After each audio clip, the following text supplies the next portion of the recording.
it was a bit of a cold one last night, but here we are on the Bridgewater Canal. We've just got the lee branch of the Leeds Liverpool just ahead of us. It wasn't the best mooring spot last night. It was a bit too urban, houses, cars, that sort of stuff. But no hassle, wasn't troubled. There was no nefarious goings on, so can't complain. Just not one of the epic mooring spots, but just what was needed for last night. Today, decent sized day ahead, and we've got the Wigan Flight. So let's get going, and I'll tell you a bit more about the journey once we're underway.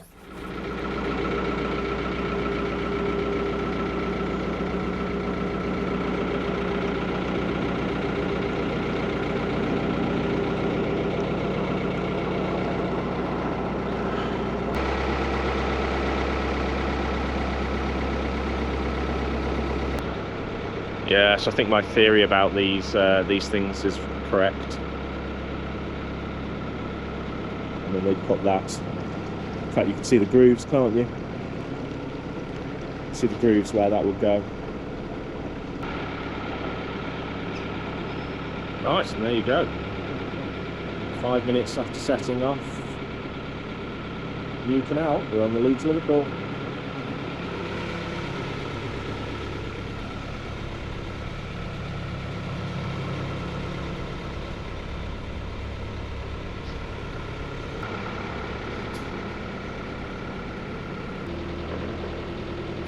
What a shame, hey, all the sort of tinned up windows and doors.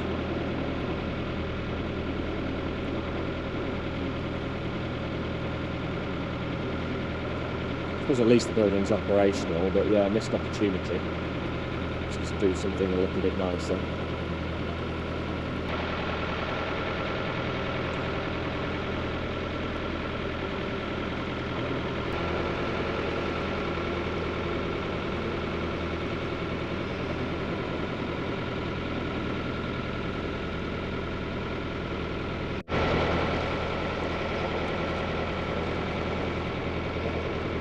So, plan for the day is,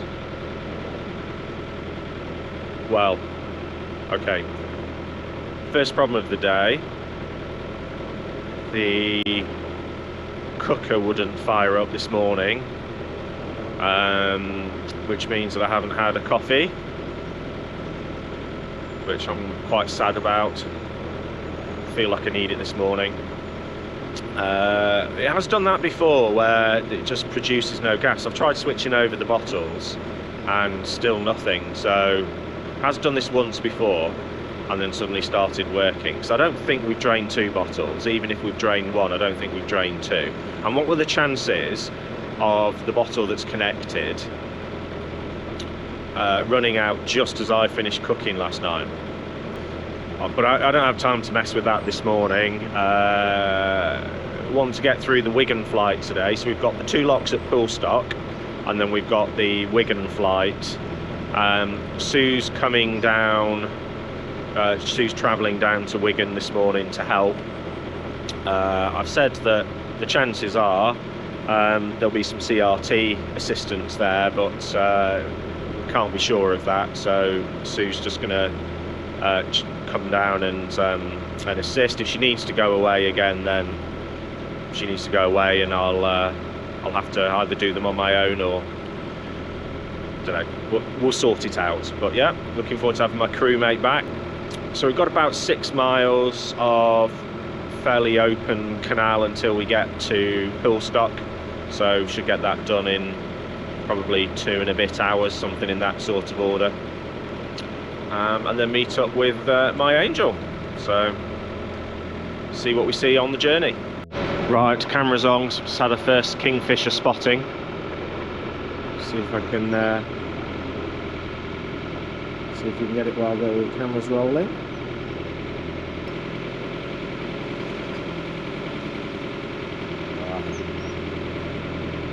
It's typical, isn't it? There he is.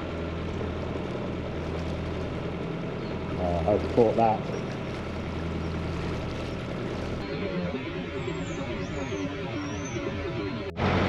Wow, look at that. It's on a nature reserve. or a boating lake, or a bit of both maybe.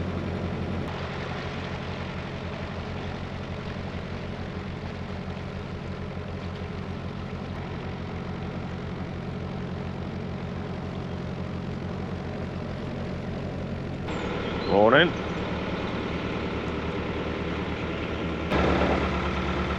Oh. Righty ho.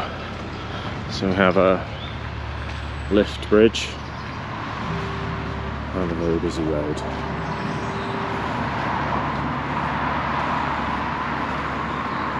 Well, there's a nice marina there as well, actually, on the positive side. Let's have a look. Fine. Okay, so closed from 8 AM until 9:30 due to road traffic congestion, and then again from 4:30. What do we got? What do we got? To open bridge, insert key and turn clockwise. Press and hold the open button. Keep the open button pressed until the bridge is swung fully open. And then to close, press hold. So I'm going to have to open the bridge, then get back on the boat, move the boat through. Alright, we'll have a play in a sec, let these cars go.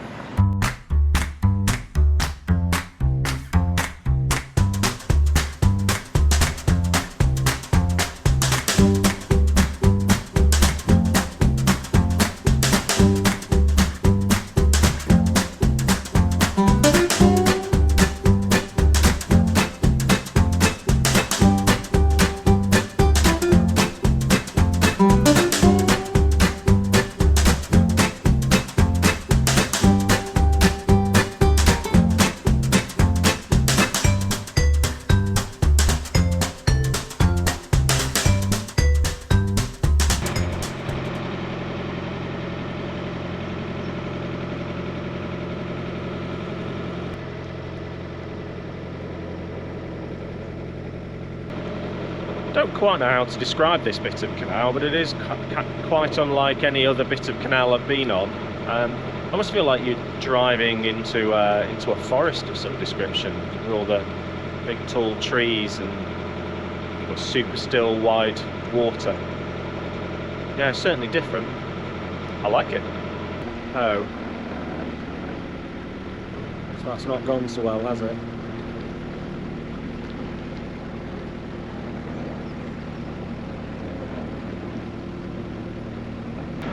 So the area that we're coming up to is actually called the Wigan Flashes, and it's a 600-acre wildlife reserve, so I bet there's some really cool stuff in there. We'll see what we can see from the boat, because the way that the map reads, we cut right through the middle of it, so that should make for interesting viewing, hopefully.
Got to say, it's a pretty part of the canal here.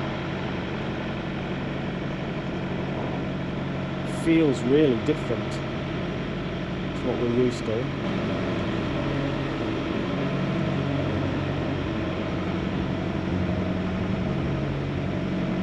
How heavy all the vegetation is inside. It's almost like vegetation inside. It's almost like you're driving through a potting maybe. Yeah. vegetation. Forest, it's lovely. Forest, it's lovely. Yeah, smells really green and fresh. Smells. Oh, actually, one thing I probably forgot to mention, but when we moored last night, just as I got to the bow of the boat to grab the rope and the pin, etc., the tunnel light stopped. Just that was that, off. So I don't know if it's expired or it was tired. I don't know, but I haven't tried it this morning. Actually, I'd forgotten until now, so need to test that. Wait till we get to the lock, I think. Oh, look at that, eh? Lovely.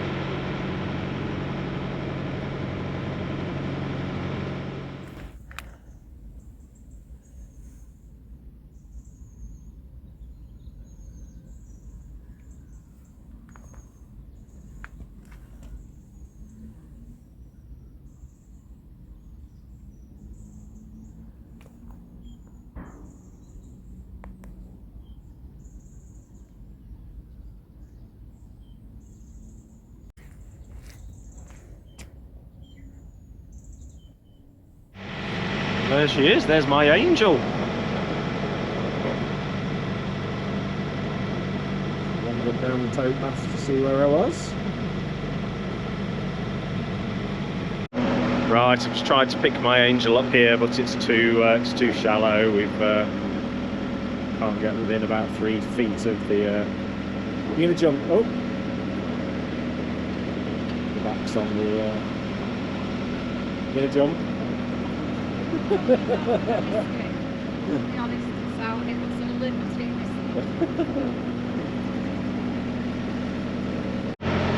Right, so Sue says that there's 2 boats on the water in front of us. So that's 2 boats to go. Presumably they're going to go through the flight, through the Poolstock Locks and then through the Wigan Flight. And CRT notice said that the last entry to the bottom of the Wigan Flight was at 12 noon, and it is noon, obviously, not midnight. It's 10 past 11, and we're not at Poolstock yet.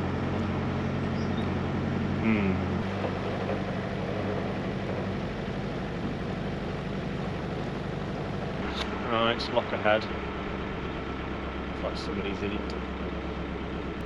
So these locks are slightly different. These are the first ones we've used that have an anti-vandal key on them, so you can't operate the paddles without the special key.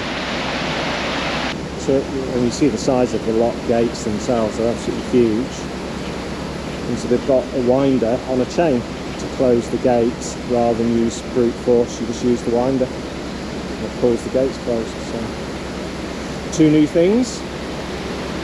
This is Poolstock Lock number 1. Is it number 2 anyway? First, no, it's number 2. So 1 more Poolstock and then into the Wigan Flight. Fast running out of time though, so hopefully the CRT will throw pretty on us and let us through anyway. I'm all discombobulated. Oh my word. Just look how low. That chap I was talking to said it's often empty. Gosh, no wonder they're managing the water levels. That's ridiculous. They're not managing it here. He did say there's normally somebody here, CRT person. Yeah, I'm sort of expecting that really. Right, these are not good to get back in the saddle with. Oh, this pound is so low.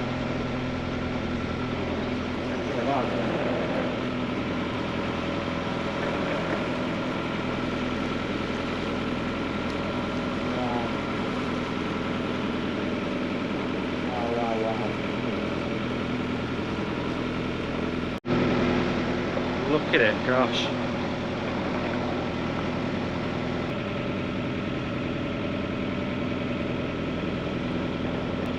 So if the lock landings are as shallow as this, how would I even, if I was on my own, how would I even get off the boat? I can't climb up that wall. Well, can I? I'd have to get on the roof of the boat. There we go. Yep, that's a lock landing, so yeah, how would I even get off? My word. think people often wonder how the gates stop working and need repair and maintenance, but if you look there in one of the gates paddles, there's actually a cone jammed in there. So how's that supposed to work with a cone in there?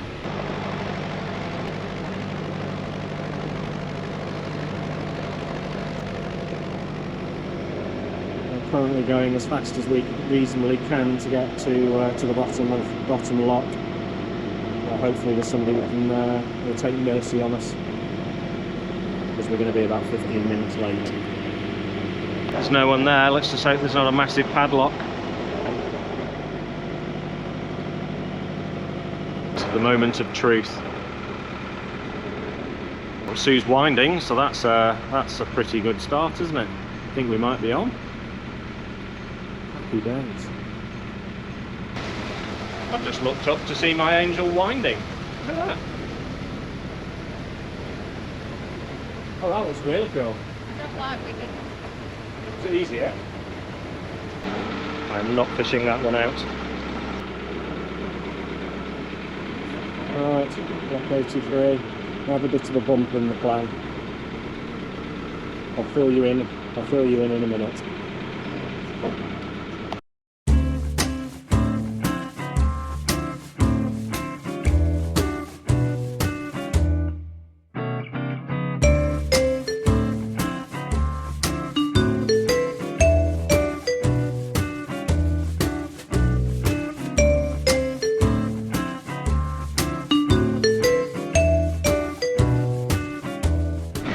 Oh, there's a bike in the water. Lovely.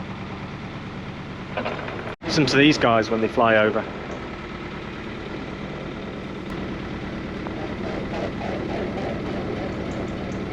How cool is that? You sound smart.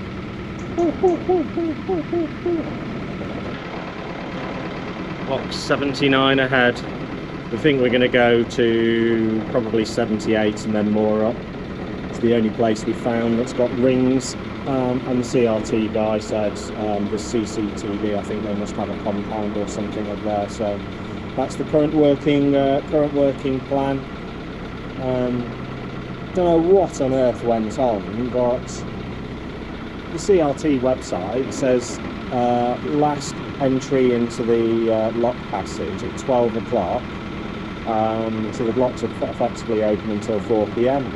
But the guy I spoke to earlier said, well, we lock it. If you're not out by 12, that's that. So how on earth are you supposed to get all these locks done by 12 o'clock? Not quite sure. So anyway, it's going to be another job for tomorrow. I will provide some feedback on the Wigan locks tomorrow, hopefully, because there are some fairly material differences to some of the other locks that we've used that makes them quite actually user friendly. So right, let's crack on, eh? So what's this handle for? Keep hands clear of bars under lever when opening or closing the gate. Why is it even there? What's that used for?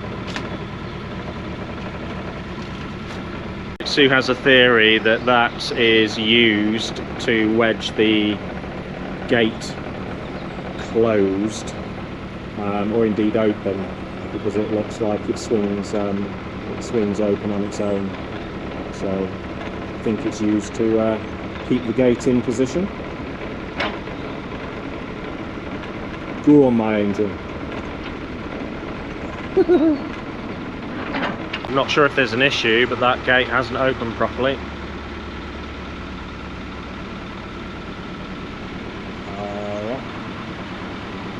We're 3/4 open, so I'm not sure if that's going to work.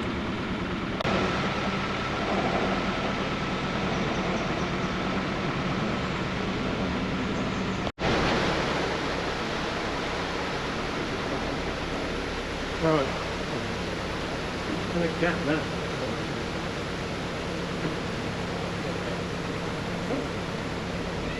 Sue's over there, so the gate's moving all by its own. She must have some help up there. Sue's having to cover some mileage. We'll talk about that tomorrow when we in inverted commas, review the Wigan Flight.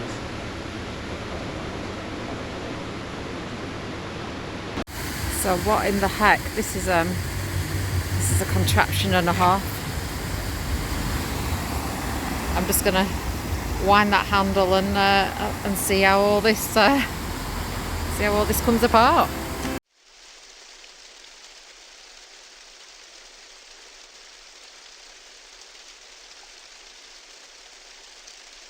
Just come for a bit of a wander up the towpath and well back down the towpath. And this is the short pound between the two Poolstock Locks. Look at the all the greenery you can see on the right. That is super low. Oh, look at that.